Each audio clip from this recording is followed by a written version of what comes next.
చూస్ country delight, live better. ఇప్పుడే country delight app ని download చేసుకోండి.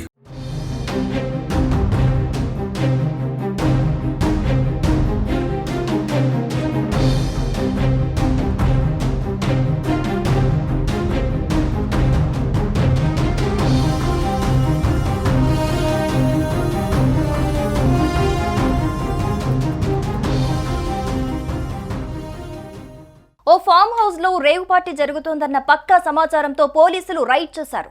ఈ రైడ్ లో కొకైన్, హైడ్రో, గంజాయి వంటి నిషేధిత మాదక ద్రవ్యాలను స్వాధీనం చేసుకున్నారు.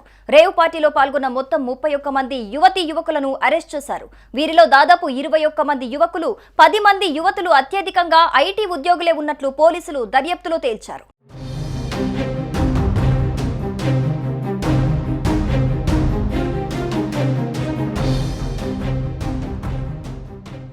కన్నమంగళ గేట్ సమీపంలోని ఫామ్ హౌస్ లో ఆదివారం రేవ్ పార్టీ జరుగుతున్నట్లు స్థానికులు పోలీసులకు సమాచారం అందించారు. దీంతో దేవనహల్లి ఏసీపీ నవీన్ నేతృత్వంలోని పోలీసు బృందం హుటాహుటిన ఘటనా స్థలానికి చేరుకుంది.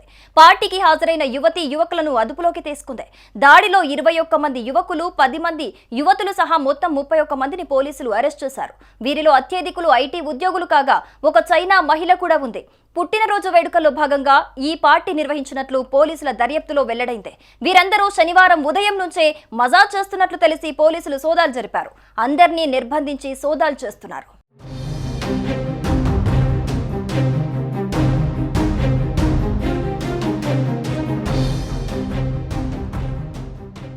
ఇక పార్టీకి హాజరైన కొంతమంది వద్ద మాదక ద్రవ్యాలు లభ్యమయ్యాయి. వాటిలో హైడ్రో డ్రగ్స్, గంజాయితో పాటు కొద్ది మొత్తంలో కొకైన్ కూడా ఉంది.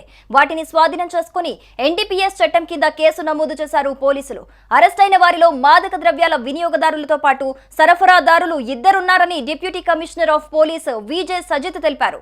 కస్టడీలోకి తీసుకున్న నిందితుల రక్తం, మూత్ర నమూనాలను సేకరించారు. విశ్లేషణ కోసం ఫోరెన్సిక్ సైన్స్ ల్యాబొరేటరీకి పంపారు. నివేదిక అందిన తర్వాత తదుపరి చర్యలు తీసుకుంటారు. మరింత సమాచారం కోసం నిందితులను ప్రశ్నిస్తున్నట్లు పోలీసు అధికారులు వెల్లడించారు. ఎయిర్పోర్టుకు అత్యంత సమీపంలోనే ఉన్న ఫామ్ హౌస్ లో రేవ్ పార్టీ జరగడం చర్చనీయాంశంగా మారింది. పార్టీలో పాల్గొన్న వారంతా బడాబాబులేనని పోలీసుల దర్యాప్తులో తేలింది. హాజరైన 31 మందితో పాటు అక్కడ పెద్ద సంఖ్యలో ఉన్న కార్లు, బైకులు, మొబైళ్లు తదితరాలను కూడా పోలీసులు సీజ్ చేశారు.